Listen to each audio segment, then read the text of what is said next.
Hello, my friends, and welcome back. Thank you very much for being with me again today. Well, allies are allies insofar they reach their particular goal that they have at that moment. I said many times before that there is no such a thing as our allies. The Europeans are our allies. The Japanese are our allies, and we always intervene for our allies. Israel is our greatest ally, and so on. An ally in real world is this. I want to, attain or fulfill that goal. And my interest overlaps with another country's interest. Then we are allies. For instance, we want to destroy a country, and some other countries want to destroy the same country. Then we become allies and we do it. And after that, the strongest of all will distribute the carcass to a piece to Great Britain, a piece to France, a piece to Germany, a piece, and so on. And then after that, the allies disband until another one is picked upon. So in this case, we have the United States of America, and I will show you a little confirmation of how we have our allies. There's no such a thing, which is it's everyone for his own, her own, its own, however you want to say it. And we go in Greenland. Do you remember Greenland? Greenland is part of Denmark. So Denmark owns Greenland. Let's put it like in the marketplace. And you have another customer, which is the United States of America. And remember, the customer said, I want that product that you have. I want Greenland, told Denmark. Denmark is our ally. And Denmark said, what? Yeah, we're going to get Greenland from you. And the newspapers and the public opinion said, maybe the guys from Greenland want to be Americans and no more belong to Denmark. Now imagine if that would have said by Putin. Oh my God, look over there. That's evidence of Russian imperialistic tendencies, correct? In this case, no. So what happened now? Denmark summons U.S. diplomat over Greenland interference. You know what kind of interference? Can you guess? Well, I will tell you how the playbook goes. We create a little problem in a country. We have some people on our payroll. They will invite us to come and straighten things out, and we go over there and bring democracy and freedom. Under the pretext of being called in, or a moral something tells us, only us, that we should go in that country and fix it. Okay? So the American government is creating this kind of interference, this kind of subversive operation in Greenland. Let me show you. That's one example. And the other one, allies, but I will place tariffs on you. I will hurt you. So it doesn't sound to me like allies. All right, here it is. Agence France-Presse. Denmark summons U.S. diplomat over Greenland interference. And I will show you what the interference is. We are not for sale. Well, nobody asked you. Let's go move on. Denmark summoned the U.S. charge d'affaires on Wednesday after reports of attempted interference in Greenland. What do I mean interference? No worries, I have the details. A Danish autonomous territory that U.S. President Trump wants to take over. No, it's the United States of America, because that's what he represents, wants to take over. Since returning to the White House, okay, we leave that to the paka, obviously we want this, and so on. Foreign Minister Lars Løkke Rasmussen said in a statement to Agence France-Presse he was aware of foreign actors showing an interest in Greenland's position with Denmark. You see how diplomatic he put it? And I'm quoting, any attempt to interfere in the internal affairs of the kingdom will of course be unacceptable. What are you gonna do? The restroom is right there. Take a shit. He said, adding that he has asked the Ministry of Foreign Affairs to summon the U.S. charge d'affaires for a meeting at the ministry. Most of Greenland's 57,000 people want to become independent from Denmark, according to a January poll, but do not wish to become part of the U.S. Now, these people from Greenland, if they don't belong to a big power, and I'm not talking about Denmark, they belong to a big power because they go through Denmark, the big power. They could be swallowed by anybody else. But anyway, both Denmark and Greenland have repeatedly insisted the Arctic island is not for sale and that it will decide its future itself. You see, this is very nice. And here, the Wall Street Journal reported in May that US intelligence agencies had been ordered to find out more about Greenland independence movement and opinions on American exploitation of resources. Got it? But we got something else because these are nice. We go to the bad guys, which are the Russians. They tell you the truth naked, so you can see all the pubic hair. Here it is. Denmark summons US envoy over alleged Greenland influence campaign. American agents have been trying to recruit people for a secession movement, according to the Danish media. Denmark has summoned the top US diplomat in the country over reports of alleged covert American influence operations in Greenland, a Danish semi-autonomous territory. National media have claimed that at least 3 Americans with ties to US President Donald Trump have been involved in influence efforts in Greenland. According to public broadcaster DR, 8 sources, including security officials, believe the operations are aimed at weakening relations between Greenland and Denmark and recruiting people for a secession movement.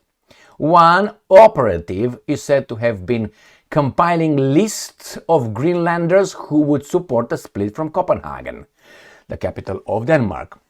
The broadcaster stated it was unclear whether the individuals had acted independently or under orders. You got it, my friends? Denmark PET intelligence services had also warned of attempts to, and I'm quoting, create discord in the relationship between Denmark and Greenland by exploiting existing or invented disagreements, either with traditional physical influence agents or via disinformation. So, my friends, these are the allies. All right? Does it surprise you? No, not surprise me, but I think I should bring this up to you so you know the real world. If you don't know it, if you know it, you can use this for ammunition against baboons. But we don't argue with baboons, therefore, the baboons. I'm just kidding. So that's what it is. That's what you do. You educate people. You, how do you call it? What's the word they used here? That was the perfect word. All right, they try to, how is it called? Let me look for the word. Yeah, that's what it is. You recruit. So let's say I am from Romania. I come to United States of America to study. And as I study, I get a knock, I say from CIA. And CIA tells me, Emil, we have a proposal, a proposition for you. And they give me my career, how my career can go or how my career can go. And I will get recognition, I will get protection, I will get a name, I will get money. And all I need to do is just to help. And they will give me reasons, moral reasons. Look at those Romanians, they are doing bad. But if you work for us or with us, you can improve their lives. You can make democracy better. You can make capitalism. You're going to help them. So they're going to give you always a brighter future for the things you care for. And you will sign up because you do it for the good causes, but you work for them. All right. And then you go back to Romania or wherever you came from. And when you go over there, a lot of people of contact will help you. A lot of people will open doors for you. A lot of people will mention your name. A lot of people will attach to your name fantastic, realizations of your life. Things that you succeeded, successes. They will make you handsomer, more handsome than you are, much stronger than you are, bigger balls, a man of virtue and so on. And they would promote over there. They're people who are working also with or for them. And there you go, you're gonna climb like a piece of rat that you are on the country you came from, and you're gonna become maybe a president, maybe you're gonna be appointed as a defense minister, maybe as the foreign minister, like Sikorski in Poland, and you're gonna maybe like the Romanian president, France, maybe you're gonna get, or the others, I can give you a list. And you get over there, and then they come and say, thank you very much, you work for democracy. And at one point, they will come and ask things from you. We want you to do this, you should do this, and you can't, there's no turning back. All right? So that's how you do, that's one way. The other one is creating discord in the country by activating certain cells and certain people. You have NGOs, you have people over there working with or for you. They know what they're over there, and you push a button, and in coordination, they create a problem. The system, like you have a good example right now in Serbia. Great example. Activated from outside, people with different interests, and they are attacking the governmental institutions. The government has to react to protect the citizenry, and then there will be a lot of abuse. Maybe, genocide or something reported in the Western media who works for the same guys. And then they will have to intervene for the genocide, and the people in Serbia will cry, look what they're doing to us. And you're going to have some people of, maybe a Nobel Peace Prize guy, want to say, we need help from the West. Where is the West? Like what, in 56 or whenever, in Hungary, then in 68, in Czechoslovakia, where is the West? The Americans. And the Americans will come and fuck them up. And they will bring democracy. No, they will take over. So that's the way it works, my friends. This is one way, that's the other way. What's it called, man? I always forget this word. When they try to recruit. All right. So this is the first example how the allies work. They're not allies. Sometimes their interest overlaps, or sometimes I need you, useful idiot, you, to do it for me. Like, bombarding Yugoslavia, invading Iraq, Afghanistan, Libya, now Ukraine. You find your useful idiots, and then you're an ally. When one of your allies tries to be independent and say, I'm an ally, that means we're over there together, but I have my personal views on that, you get smacked with, let me show you exactly. Right there. And that gets me to the second part of this video, according to the evil guys from Sputnik, obviously. GT investigates US weaponizes tariffs against allies. Right? 26th of August 2025. Economists and the semiconductor industry in the Philippines have expressed public alert over US recent proposal to slap 100% tariffs on Philippine semiconductor exports to the US, warning of potential devastating consequences. So this is just the Philippines. But I'm going to give you, I picked this one just because the title was beautiful. But you can look at the tariffs with Canada. You can look at the tariffs with everybody. I don't have to pick, just look at them, including India. India is not an ally. But remember, United States of America, through Donald Trump, put tariffs on the European Union. The European Union doesn't have tariffs. They said zero tariffs, we have 15%. And the European Union said, yes, sir, we're going to invest, $600 billion in what exactly? Buying our liquefied natural gas. They cannot make it on a real market competing with the Russian gas. Great job, but we love capitalism. So where is the allies? There's no such a thing, my friends. You knew this, but you can use this as an example how the allies function. Imagine of a pack of wolves, and as I always give you this example. Why? Because, they gang, even though the wolves are beautiful animals, beautiful than we are, anyway, and they gang together, they attack a prey, and then they go and they devour it, and always the alpha wolf get the biggest portion, like the lion, and then the vultures, the hyenas, the jackals, and others will come and feast on the carcass, whatever's left. But it was a how do you call it, collective effort. No, it was not a collective effort. I want those guys, and I'm going to use you first, so I don't rock the boat in my house, you know what I mean? Because if I get in a war, I will have to tell my idiots that, hey, we don't have this, or this price is that much because we have a war. But you can fool them because you tell them they're attacked, and it needs to be done again for higher goals. Right? And we protect you, and you have to zip it now. We have martial law, and you're done.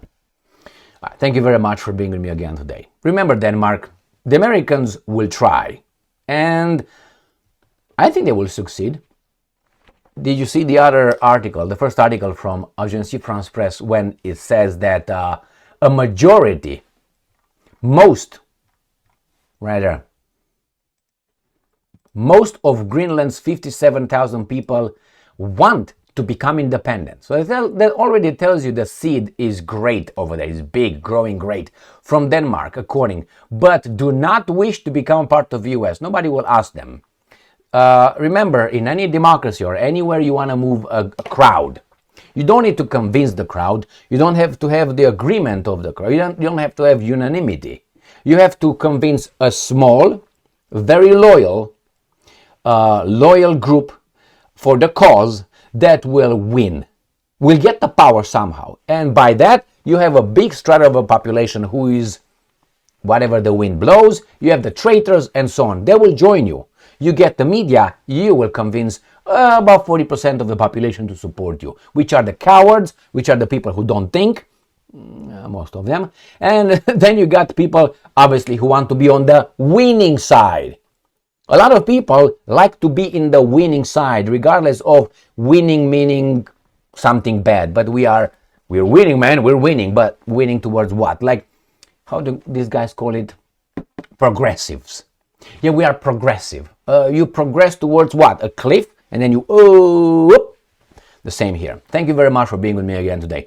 That could happen, and they're working on it. CIA and others are at play.